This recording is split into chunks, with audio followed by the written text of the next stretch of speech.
with pilot suicide, we have a number of problems. One is that neither pilot fits the profile of a suicide.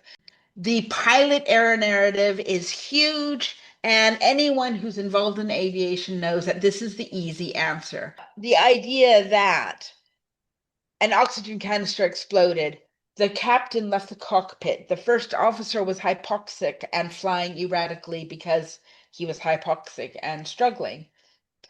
That's all possible. I generally struggle with anything that says the data was spoofed.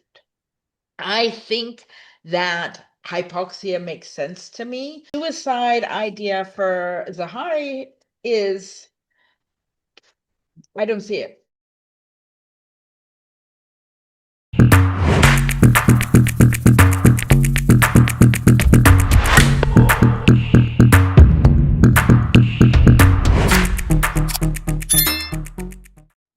Good morning, good afternoon, and good evening to our audience from around the globe. This is your host, Sid, and it is wonderful to have you back with us for another episode of Sit Down with Sid podcast, where we bring people together one conversation at a time. A quick note before we begin. MH370 remains a complex mystery with many conflicting theories. The views expressed by our guests are their own. Our goal is to provide a platform for various perspectives to be heard to continue to piece together the story. Joining us today is Sylvia Wrigley, an aviation historian and an author known for her rigorous analysis of vanished aircraft. Though through her Without a Trace book series and her acclaimed blog, Fear of Landing, Sylvia has spent years investigating the intersection of human error and the technical failure in history's most baffling disappearances. She has also spent her career sifting through the noise of speculation to find the signal of the hard data, reminding us that in aviation, every mystery is ultimately a question of physics, mechanics, and human decision making. Sylvia, it is a profound honor to have you here, and we welcome you to the MS370 Deep Dive series. Thank you so much for having me. I'm really excited to be here. The feeling is mutual. Okay, Sylvia, so for those in our audience who are meeting you for the first time, could you share a bit about your background as a pilot and an aviation writer, and tell us what drew you into the investigation of the world's greatest mystery, aviation mystery MH370? Okay. So, I'm a private pilot. I only fly very small planes. I do not have commercial pilot experience. My background is as a technical journalist. And one thing that I had consistently done in the past was take very technical areas and try to break them down so that I understood them, and then from there, so that other people could understand it. So making technical issues accessible was my entire background.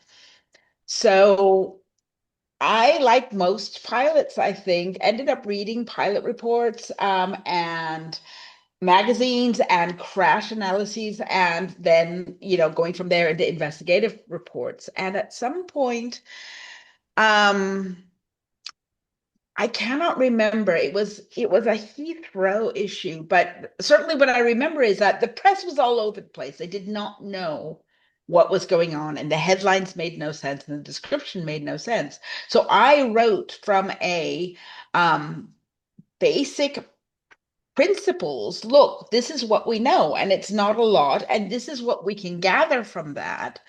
And that's it. And all of these things that are coming up are people who don't understand what makes the plane fly or what makes the plane don't fly. And that was insanely popular. And I realized that there was a real desire. People understood that a lot of the headlines they were getting didn't make sense, or that it was people who didn't know anything at all about aviation. And they were really looking for a source that they could rely on who would explain things, but not come up with stories. Just say, look, these are the things that we know, and this is what that means. Yeah. So that's what started it. And that's where I then started writing more about crash analyses and explaining basically final reports to people who were not necessarily a strong aviation background. Fear of Landing grew out of that. It now has a great audience of pilots, retired pilots, interested people, aviation geeks, people who have no information whatsoever about aviation but want to learn. And it's just a great, great community. And the comments are always fun. My email is great. I get lots. And so I keep doing this and I really enjoy it. Wow. Thank you so much for sharing your background. So, coming from a technical and say an analysis point of view, you had mentioned in our correspondent a frustration with people pitching theories as established facts.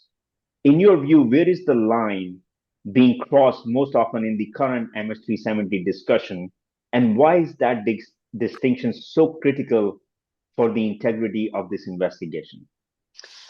I think it's human nature to want to come up with a narrative that makes sense, right? So I can say, for example, I would say aircraft are complex systems.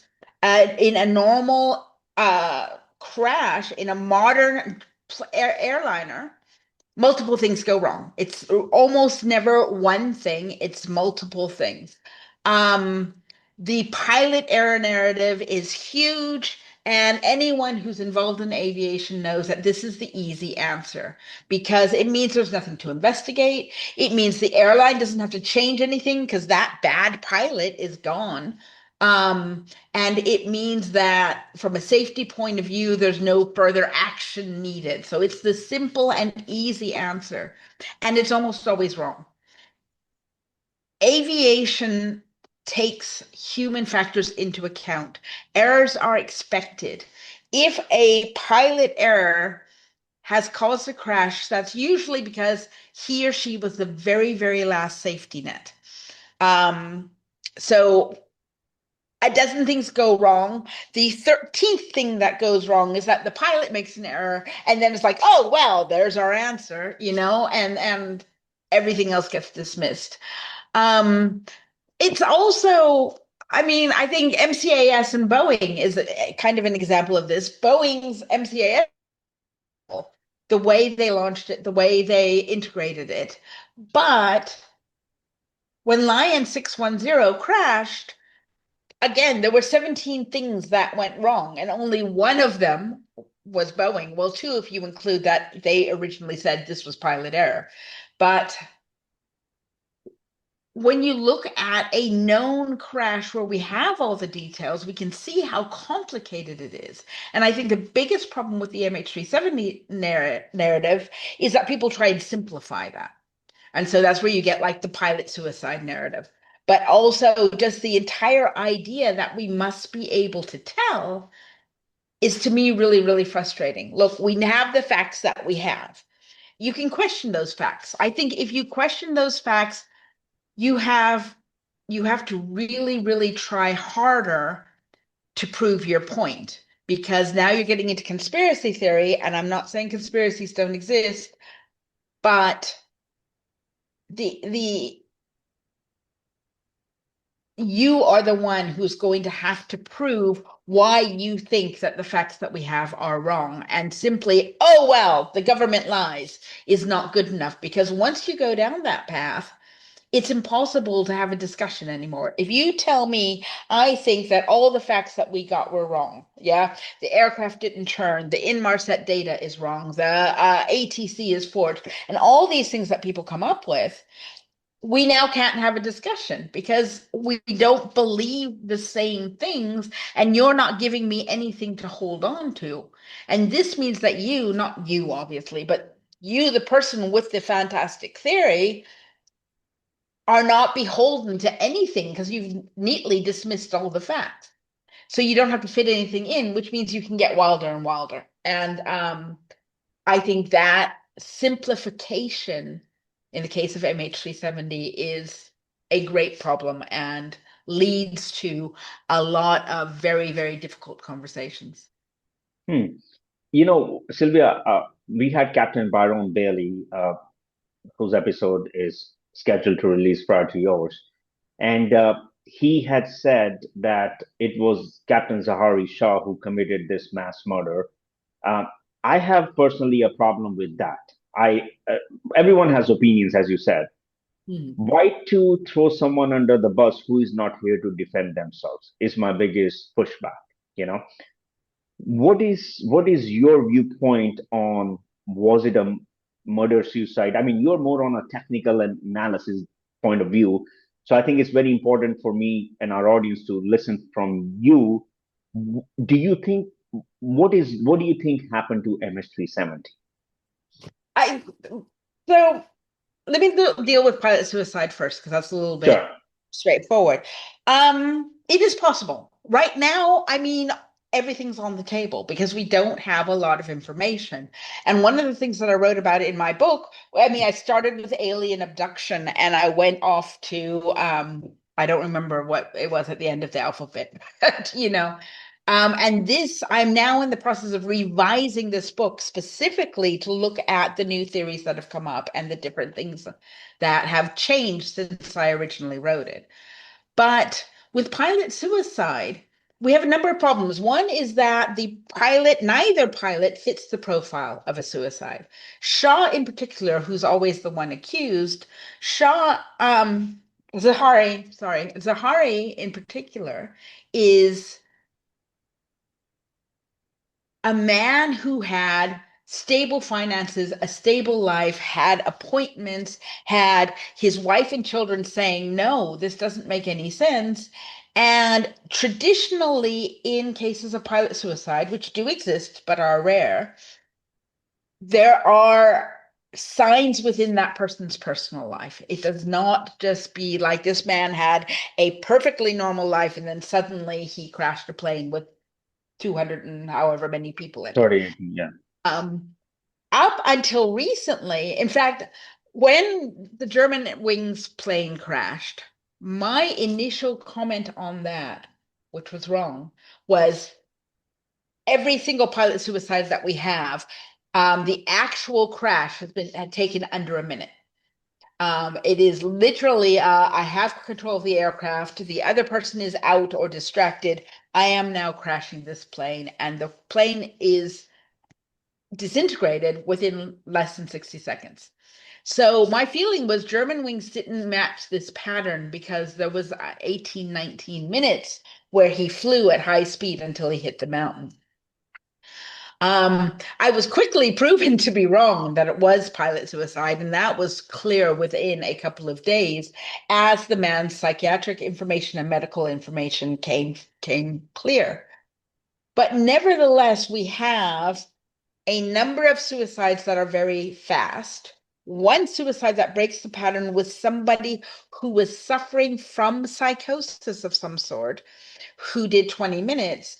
And then we jump to, oh, and this guy who had no medication, who had no issues, who has no history, flew the plane for hours in order to coast into the sea. Why not just point down and crash it? What is the logic there? Um, and at least with German wings, there's you can imagine this guy just wanted to see how fast can I make this plane go before we crash. There's at least, it's a warped thing, but at least it's something. Whereas the suicide idea for Zaharie is, I don't see it, it just, to me, I'm going to sit here quietly with the everybody knocked out or whatever there's various versions of this. Um, a lot of this originally came down to, oh, and the plane circled the birthplace of the captain.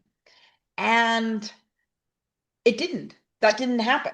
I mean, there's no record of that happening. And so the entire argument that this proves that some kind of goodbye to the homeland frustrates me no end because there are still people citing this circling over the island. It's like he didn't do that.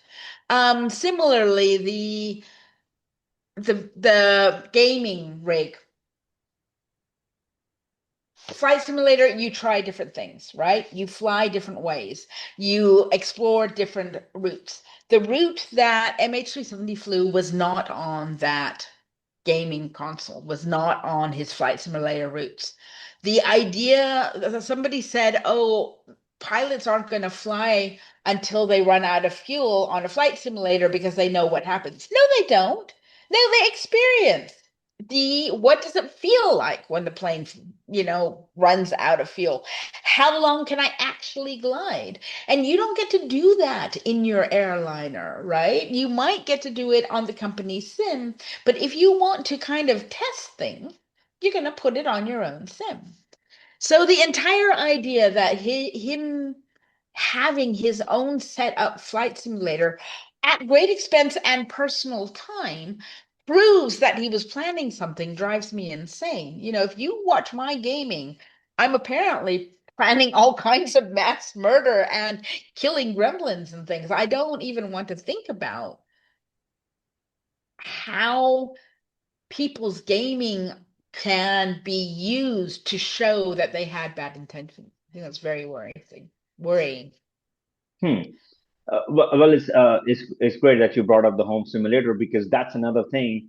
There were two deleted waypoints that were found, and we have a guest who will air after your episode, and his quote, I will quote his words: "The preponderance evidence points to a mass murder suicide committed by most likely the captain." Based on, and he also pointed out the waypoints. Now we had some guests, we had Captain Nick Huslan, who was a friend of Captain Zaharie Shah and the chief pilot of Malaysian Airlines that time.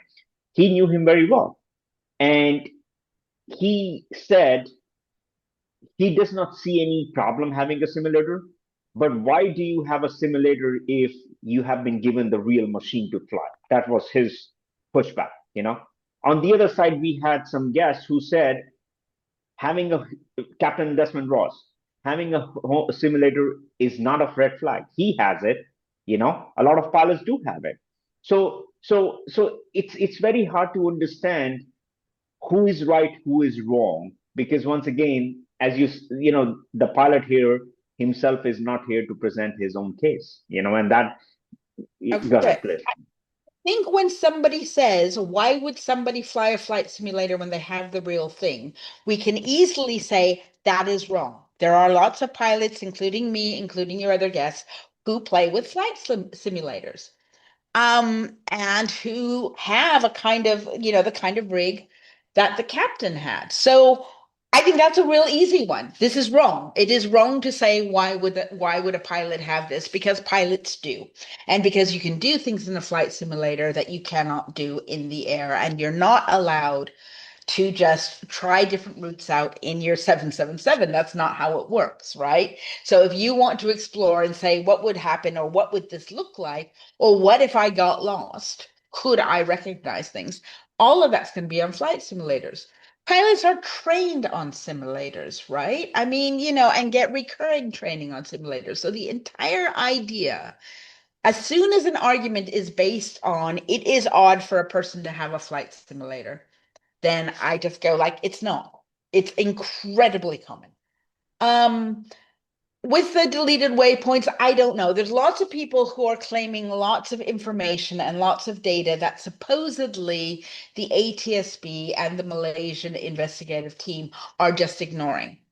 Now, what I think I see is that when there's new data, it gets looked at, and either everybody kind of goes, whoa, like, for example, the debris that was found, right? Everybody, it's jumped on that. And when we need to find out more, we need to do more. If you have data and it's not being jumped on, it's possible you found something and just nobody else believes you. But my feeling is you need to work 10 times as hard to prove to me personally that your data is somehow super important and being ignored, because that's not a combination that has been coming up very much in this investigation. And ignoring the first week, which was very problematic. I have not seen any evidence that Thales or NTSB or ATSB or any of the people who have joined forces to work on this have said, yeah, you know what, we're just going to kind of ignore that data because it's not convenient.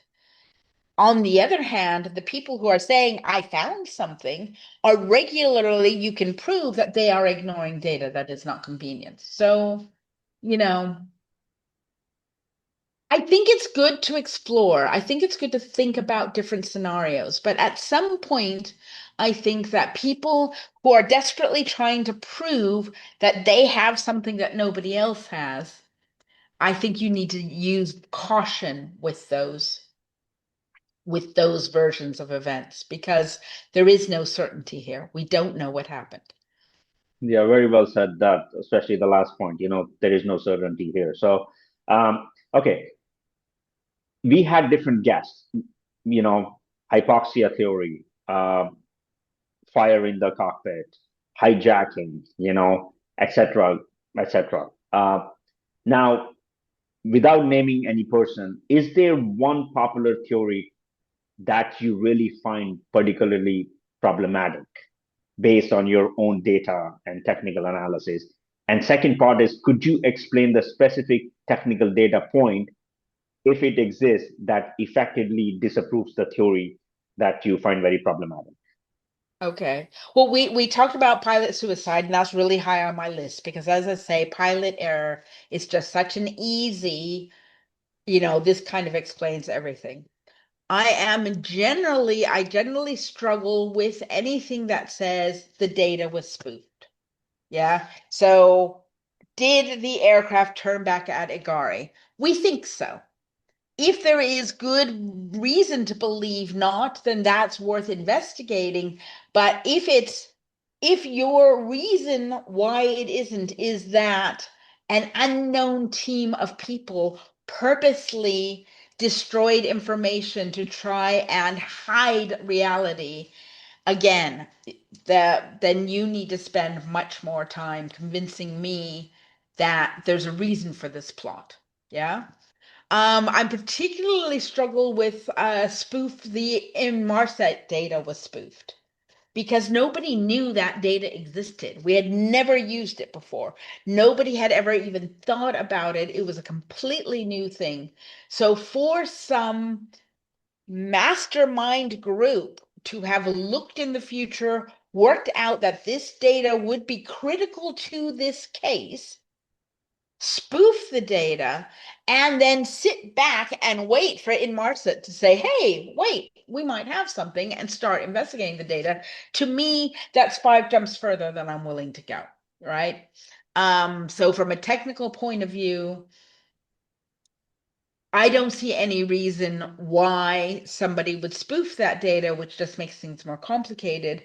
But more importantly, there was no way of predicting that that was going to be critical to this case. Similarly, that the routing was done very carefully so that only Vietnamese and Malaysian controllers would see it, but other controllers would not. Malaysian controllers did not react correctly. We know that. There was a clear human factors issue there. I don't think someone could have predicted that. I don't think that you could have relied on the fact that somebody is going to basically ignore that the aircraft has gone out of contact and decide we can wait until the time that it was meant to land in Beijing. That to me is a weird assumption. It's easy in hindsight to say, oh, yeah, but that's a really weird assumption to make. The Vietnamese controller was trying to highlight things, after the first 20-minute gap. It's a problem. It shouldn't have happened. I don't think that's that odd. I think there is an instinct to say that aircraft is clearly fine. We just need to wait for it to get onto the right frequency. Yeah, so this desire to believe that everything is okay. And I think on both sides that was a problem. But it's the longer gap that is the issue, that they just continued waiting until the aircraft should have been landing. That's crazy, and that's probably systemic, but it's also not predictable. So if your theory relies on predicting where the human factors are going to be and where the errors are going to be, then I think that's problematic. If your theory relies on things like, well, if they'd gone this way, something different would have happened, again, you're now into predicting things that we just don't know. So I think that's also, um, so that's where and you mentioned like hijack and hypoxia, and I think all these things are possible, right? I think my personal belief is that multiple things happened. And that's why nothing is going to fit these neat little patterns, because you need to deal with multiple things and there's too many variables, right? But the idea that an oxygen canister exploded, the captain left the cockpit, the first officer was hypoxic and flying erratically because he was hypoxic and struggling. That's all possible, but that is a string of events that is being put together where we don't have evidence of any of those things. So I think it's a fine theory, but I don't think we can say that's what happened. And anyone, I think, who wants to prove that's what happened, again, needs more evidence. I think because I don't know if it's a modern thing or not. I think we watch Mayday or Air Crash Confidential or whatever, and every piece of data they give us is important to understanding the ending and the conclusion. So in the end, we have this wonderful puzzle with 15 components, and we put them all together, and then we know what happened. And that's what people want, and that's what people expect. And that's not how reality works. And so there's a little bit of a what's the word? Being Cinematic. treated like the cinema that, this is, if this were a film, then this would all fit together, but it's not a film. And I think I suffer from that too. When I write about a crash, I don't tell you all the false leads, because that's why a final report is 150 pages and my analysis is 4 pages, because you don't need to know that they tested these 5 things about the weather and they were not relevant, right? You want to know what's relevant. With MH370, there's nobody who can narrow down that relevance. We don't know what was important. We don't know what are the clues versus what are red herrings. So things that changed on the aircraft are absolutely worth looking at, and are commonly come up in crashes that last minute maintenance somehow then relates to. Um, the idea that there was somebody on the aircraft who wanted to hijack the plane is absolutely possible.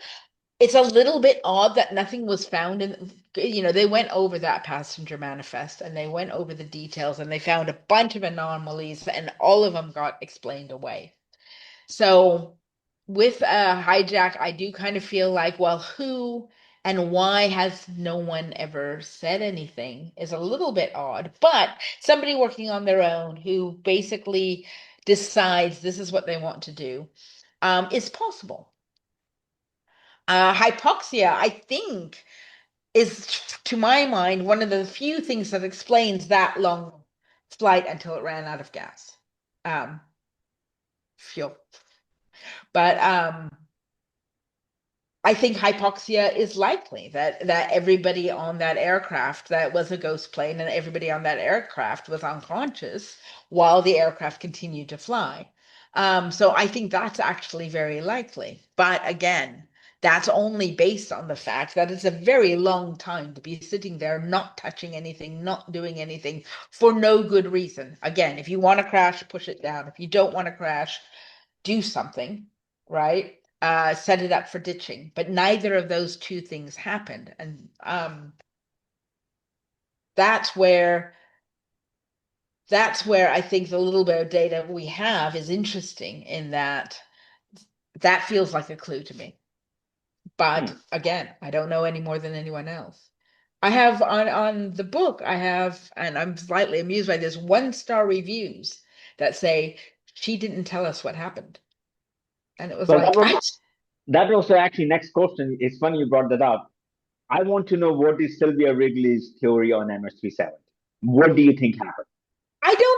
I think it was multiple things. And I honestly, I do not have a strong theory. Um, I have looked at a number of theories and they're in my mind marked as unlikely, Hmm. impossible, I don't think even impossible, extremely unlikely. And we'll put alien abduction into that category, for example. We Give have me a list of give me a list of three things that you think is possible or could happen. I'm sorry, I didn't mean to interrupt you. So at least once again, this will answer also the review that you got to the person if they will watch. Finally, you will reveal. Okay, go for it, please. Okay, three things that I think happened. One is I think that Zaharie Shah was likely at the controls and turning the aircraft at Igari because that was a manual turn. We can tell that by the degree of turn, and it was an extremely well executed turn. That to me says the captain, who spent a lot of time on the flight simulator, who had thousands of hours, was the one who turned that aircraft around. So I think that is um, something that for me, I'm happy to hold on to. Um, I think that there was at some level a plan to go back and land personally, because that's what that turn back looks like. And that's what the initial setting up the aircraft looks like.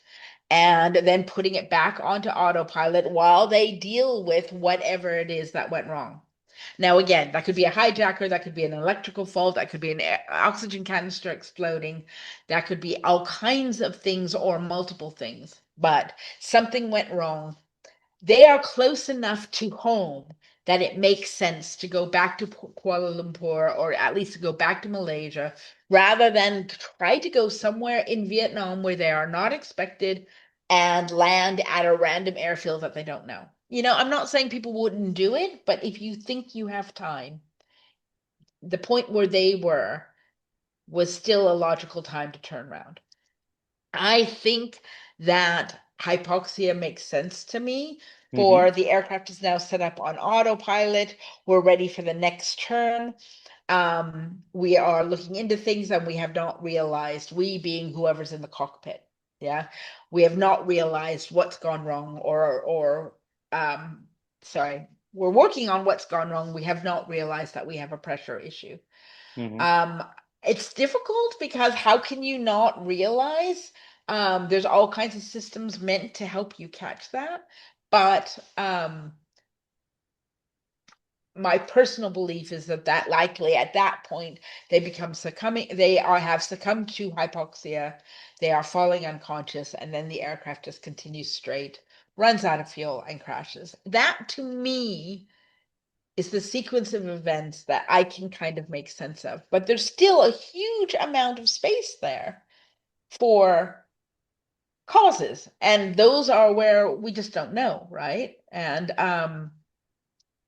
so I don't have a strong feeling like, well, it was because a canister exploded, or it was because of a hijack, or it was because one of the pilots decided that they wanted to go home immediately. I don't know. Um, I don't think that there's enough data to have an opinion on that. And I think that drives people crazy. Hmm. Interesting. And is there a specific historical precedent that you feel offers the best lesson or say parallel to what we are seeing with MH370 based on the extensively writing you have written about other aircrafts that have gone missing without a trace? Well, so what happened was I'd written the book about MH370, and then I people kept talking, and headlines and media people kept saying, but it's impossible that an aircraft could just disappear. And various people were justifying theories with this. Obviously, there's a conspiracy because an aircraft can't just disappear. And I went, of course they can, and they do. And this is something that happens, and it's not common and it's not great, but aircraft do disappear. And so that's why I wrote Without a Trace, was It's in two volumes, and the first one is historical, and the second one is modern, but it's all aircraft that have disappeared, and aviation mysteries where we just do not know what happened. And I wanted to make that point that for us not to know what happened isn't weird, isn't crazy. It is a thing that happens, and sometimes we just have to sit with that. So Without a Trace, the second book ends in 2015.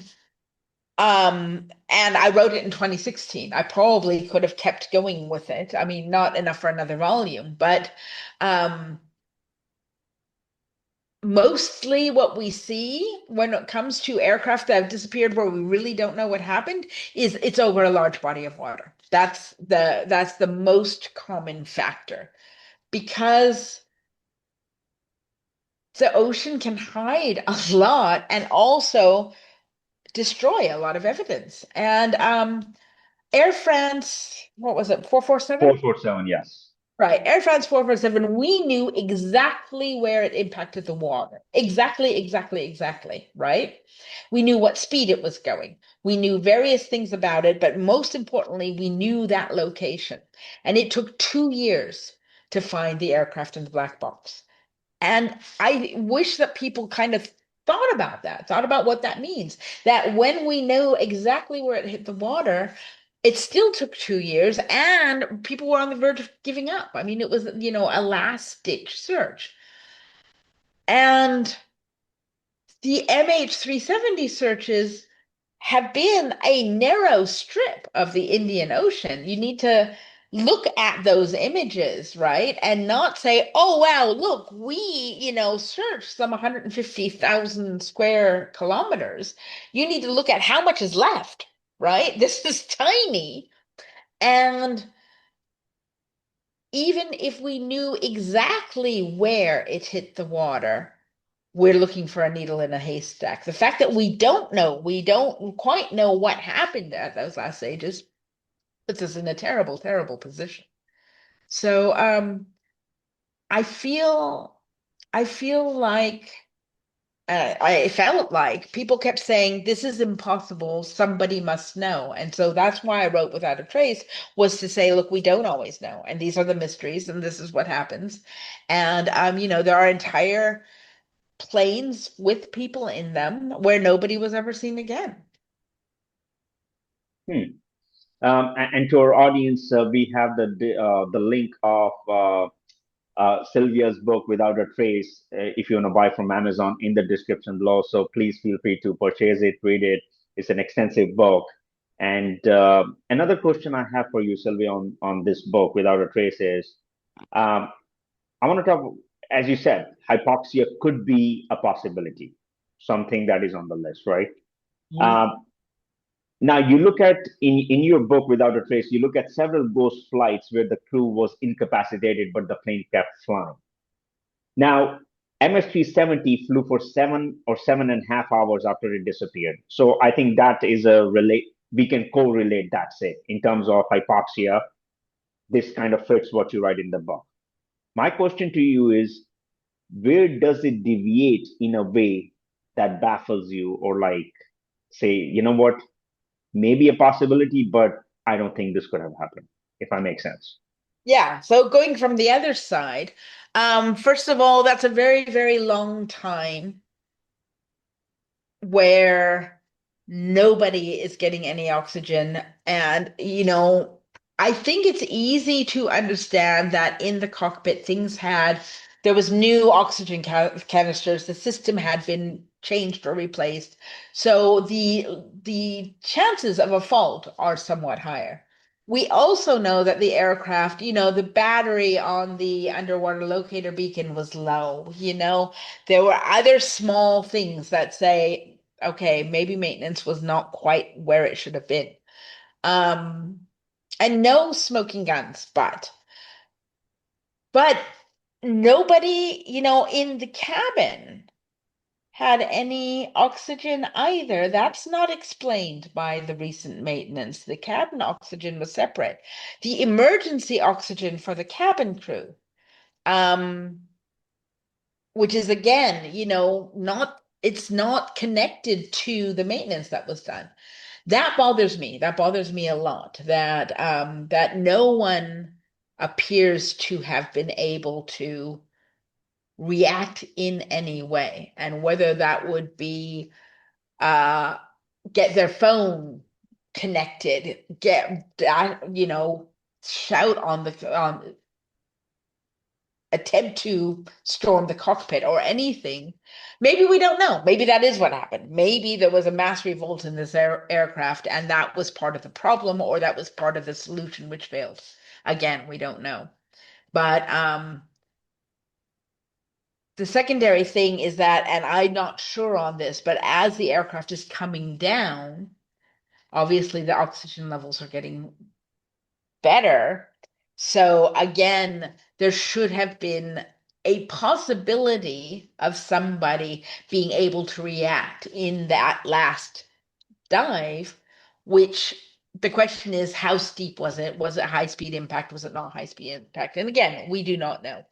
But and possibly the amount of brain damage over 7.5 hours would be such that nobody would wake up. I don't know the medical side of this, but it Hmm. does, that's what bothers me about the hypoxia theory, is that just you have how many? 230, 200, Nine. 239, 239 people, and nobody seems to be able to have reacted in a way that we can tell. That's Wow. And I want to point to the search part. I know you had brought it up. Uh, it's like looking for a needle in a haystack, you know. Uh, Now, Ocean Infinity has conducted over 200,000 square kilometers of search since 2014. The okay. latest one, the no find, no fee, concluding March 8th, right? I have two Right. questions for that on this one. Number one, uh, do you think Ocean Infinity, I mean, do you think Ocean Infinity conducted an in-depth search in their latest search that started December 31st and ended March 8th? And second question is, do you think the authorities are hiding something by not having? So, for example, let me reframe this. Captain Nick Ruslan had mentioned that why was there not an, uh, a person from the Malaysian authorities on the OI ship who were the vessel? Right. What is your take on these two? Number one, once again, how satisfied are you with the Ocean Infinity's uh, search efforts? And number two, do you think having authority from the Malaysian transport is or could be the right thing to do? So, in terms of the Ocean Infinity search, I think for them, and actually for pretty much anyone who's still involved in this, making a breakthrough on this case will make your career. It will make your business. It will be on every newspaper all over the world. You will become a household name, or your company will become a household name. So I think the motivation to do it right is very high. I think I struggle to believe that the people involved with the search would push for another search, knowing how impossible this is, and at the same time say, yeah, but we're just going to half-ass it. It doesn't make sense to me. It's possible. Again, it's also possible that they're part of some kind of large plot, but it's much more likely that we haven't found the right space yet. And again, I'm going to point to Air France 447, where they were about to give up when they finally found something. I would be hopeful that AI might actually be helpful here, because what we have is detailed mapping of that bit of the ocean floor. And that means that it can be gone over again and looked for, is there anything? Because trying to find an aircraft in the silts, if you look at, I think it's absolutely worth looking at photographs or video of aircraft that have been lost in the silt at the bottom of the ocean, and how difficult it is to spot them. What you're looking for is straight lines. Basically, if you can see a straight line, then okay, that's not natural. But the silt doesn't. settle in a straight line, right? So it doesn't, it's amazing to me how hidden these things, and it doesn't matter if it's planes or boats or cars or whatever, but once they sink to the bottom, how hidden they are in that muck and silt and dark. So, but maybe AI can spot a pattern that we have missed. So that would be nice. Um, I think the Malaysian government showed themselves initially to be terribly incompetent in dealing with the actual issue. I think there was a lot of ass covering. I think there was a lot of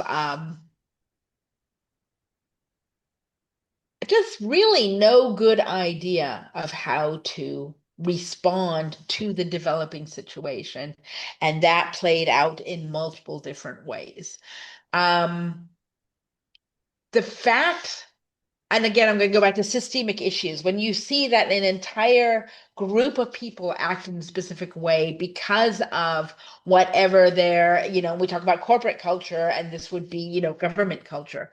But starting with the military who saw it on the radar, didn't say anything, didn't do anything, and then the response was, well, what were we supposed to do? Go up and shoot it down? And it's like, no, you were supposed to look and see what even is this answer? This is somebody who's completely unempowered who is not thinking about anything but explaining why they did nothing, right? There was no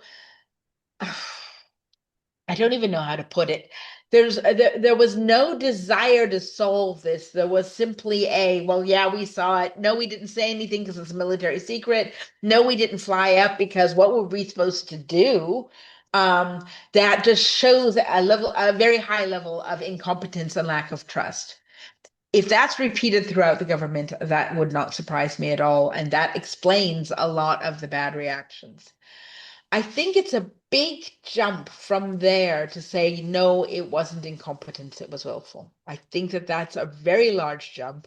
And again, I'm going to say that once you get into these conspiracy theories, then you really have to come up with some good motivation because it's just way too easy to say, yeah, it was a plot. It was a government plot. Whether it was a Malaysian government plot or a Chinese government plot or a US government plot or a Russian government plot, and all of those things are on the table.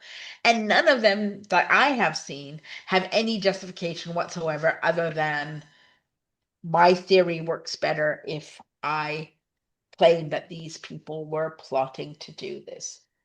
I cannot see any reason why you would plot to crash a plane. I can see a lot of reason why you might cover up stuff to make yourself look better, Hmm. and to not show, for example, the military, to not show that you didn't respond and you should have responded. So that for me, it's like, it's just Occam's razor, right? It's what is the more likely explanation? And generally speaking, government plot happens, absolutely, but is not the most common factor.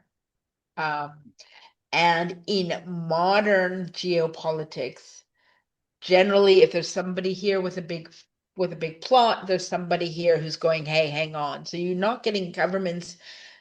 Some of these theories require all of the governments to be colluding and working together. And it's like they can't even manage a 3-day meeting without getting some kind of headline of some kind of spat. The idea that they're all working together in this plot, for me, that's a Netflix special. That's not what we've ever seen on a plane crash. Very interesting. And as a pilot, as a private pilot, what is the biggest misconception the public, say like myself or someone else who's not an aviation geek or a technical guy, how easy it is or it is not to disappear an aircraft from both radar and satellite tracking based on your experience? I think I think there's two things here. First of all, is that it used to be a lot easier, and it now isn't. And post MH370, it's even more difficult. But aircraft are generally out of touch when they're crossing oceans. they're not talking to anyone necessarily. They're not necessarily showing up on anyone's secondary radar or even sometimes primary radar. Satellites are changing things, but again, this belief that, oh, you can't just disappear an aircraft, so somebody must have known where it is a little, to my mind, is a little bit too pat. Um, we do, I don't know. It's kind of, because I think aviation has the same thing that society now has, or CCTV everywhere. There are, various ways of watching things that are increasing all the time, and aviation has the same thing. Turning off your transponder is only for secondary radar, right? And so I think that's something that people don't necessarily grasp is that secondary radar is working together. Yeah. So you want me to know where you are, and I can see you on my radar, and that's secondary radar. And that's very easy to disappear from and to, quietly disappear if a controller isn't paying attention to you specifically and has not marked you specifically, it's extremely easy for you to just kind of quietly disappear. Um, the point is, and what we saw with MH370 is that primary radar, which is um, not assuming that you want to talk to me and it's just reflecting off of metal. That is where the aircraft was seen. And that's where we already see countries not working together because nobody quite wants to give away what their radar saw or how far their radar goes. And in the interest of solving the mystery, everybody finally came forward and said, this is our data here. But you can very much see, I think, that there isn't some big plot, that these people were not trusting of each other, but in the end, united in their desire to find out what happened to the aircraft. Um, I think hypoxia is not very well understood. That hypoxia involves initially people being very confident about very bad decisions. That you do not realize that you are hypoxic when you are hypoxic. I suffered from hypoxia once. I was a passenger, um, and I was meant to be paying attention. And we both knew we're in a Saratoga, and we both knew that we were going above the level that was necessarily safe. We're trying to cross over a storm, I guess, or something. And so we were at a higher level than we would normally fly. And so we were both paying attention to this. And then I thought, you know what? It's really quiet up here. I think I'll just take a nap. And, luckily, the pilot was paying better attention than me or stronger than me, and he started descending very quickly. And I never even had time to close my eyes. It was that fast. But I never forget that confidence with which I thought, this is a really good time for a nap, which was like, no, it's obviously not. So how insidious hypoxia is, I think, is difficult to explain. There's a video, Kalita, I do not remember the flight number, but I can get that to you for adding into the comments later. Where the guy's going like, yeah, everything is wrong. Here's all the things that are wrong, and I am a-okay. And you can hear in his voice, nothing is okay, right? There is nothing. And actually, it's amazing that flight was okay and that pilot survived. But it's really good to listen to because you realize just how bad hypoxia affects the brain before you ever pass out. I think people think of Helios and slumped over pilots, and they forget about that in between time where you are not yet unconscious. If it wasn't a decompressive, explosive decompression, there's plenty of time for you to make bad decisions. And that's another variable that we don't know. If they were hypoxic, when did it start? And were there some of the things that we're trying to make sense of could have been senseless decisions. Hmm. Couple of things before we wrap this up, Sylvia. Now, there has been a significant debate recently regarding the use of whisper technology to retroactively track the flight's path.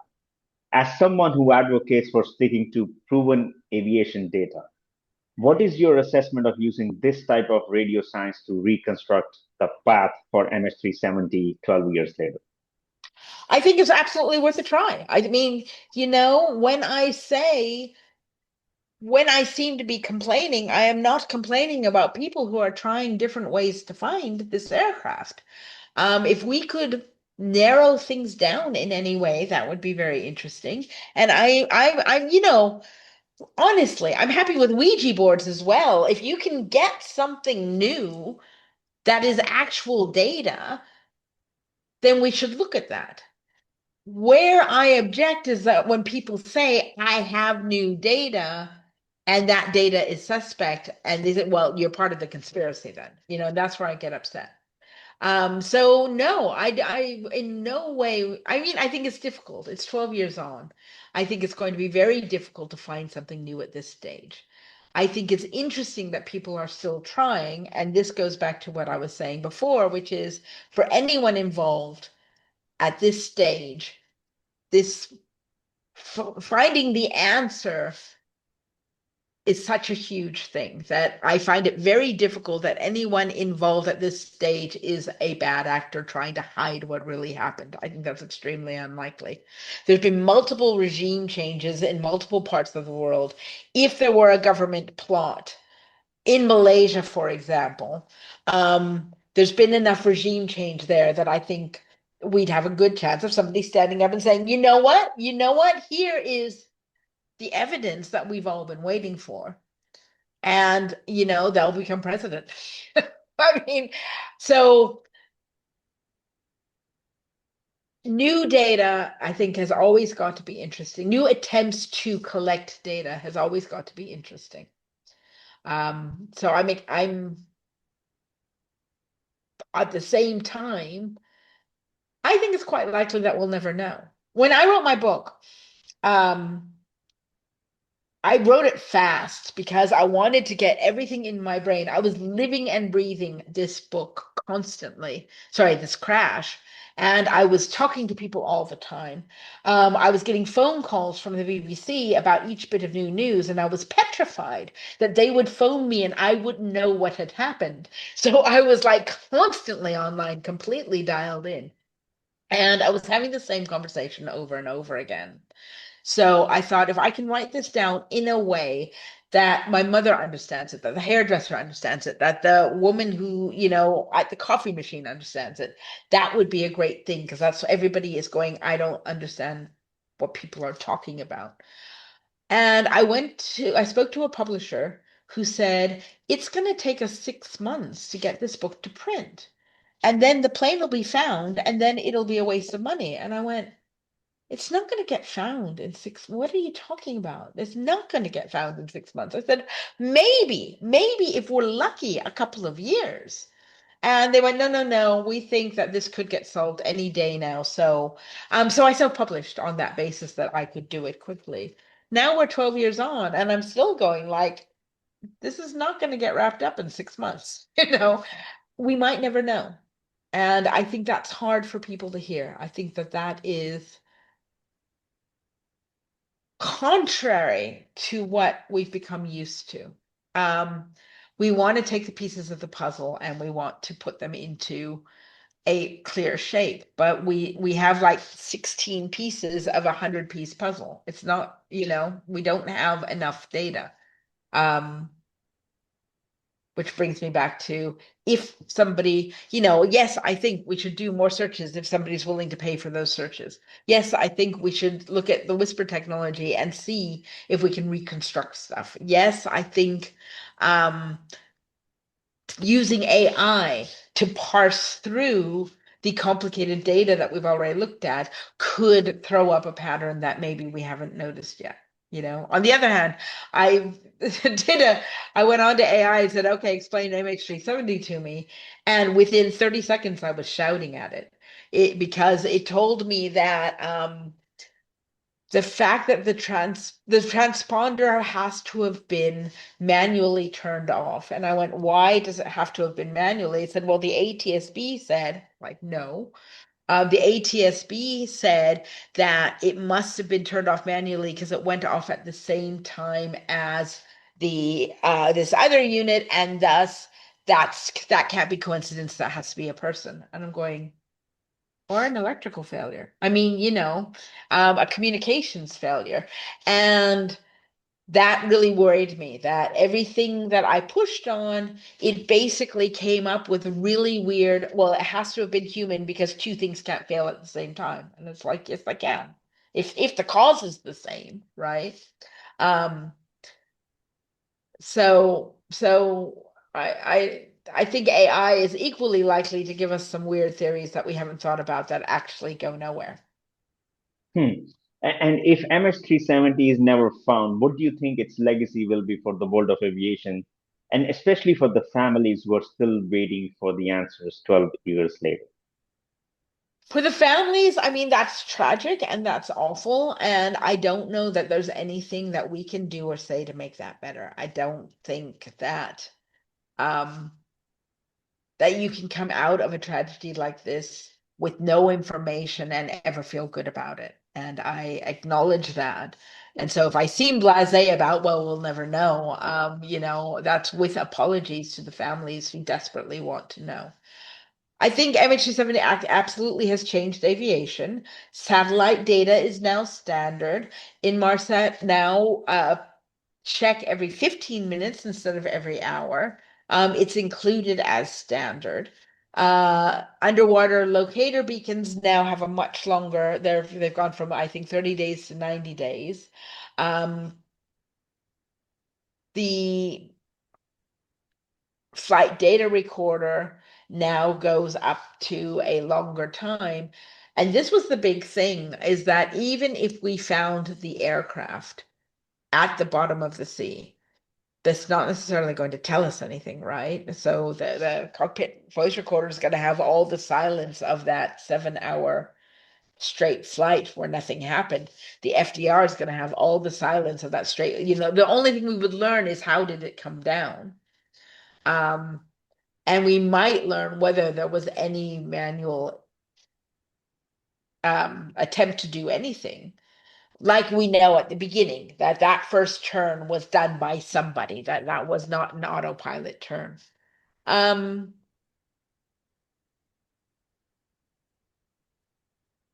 so I would like to find the aircraft. I am also thinking that that might not tell us anything at all. But the legacy is that effectively this crash cannot happen again the way it happened. And yeah, that can be kind of like closing the barn door after the stallions left, or however you want to put it. But the truth is that we still have aircraft doing these kinds of flights all the time. There's millions of aircraft in the sky, commercial aircraft, and they are a little bit safer from disappearing because of MH370. So that is something that Malaysian Airlines 370 brought us. Wow. And to wrap it up, Sylvia, is the drive to find MH370 more about solving the technical puzzle for you on your end?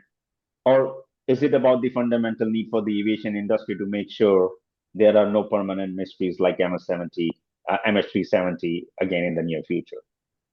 For me personally, I think the impact of MH370 would be much stronger if we found it because we would understand much better what had happened.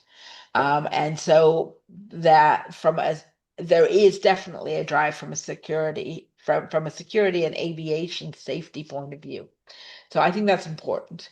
Um, Solving the technical puzzle, I think everybody's drawn by that. And in fact, that's where I was leading before with the fact that it almost feels like a film, and people have written fiction about MH370 that makes so much more sense than the reality, right? Because they can put all those pieces in. So I think that there is a strong drive within people to want to be able to make sense of that.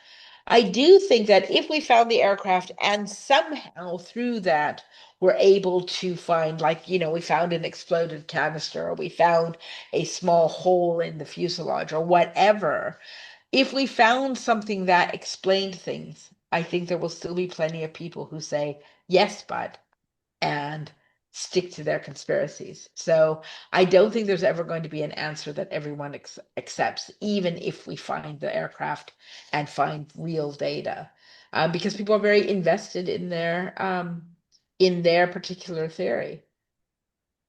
Hmm.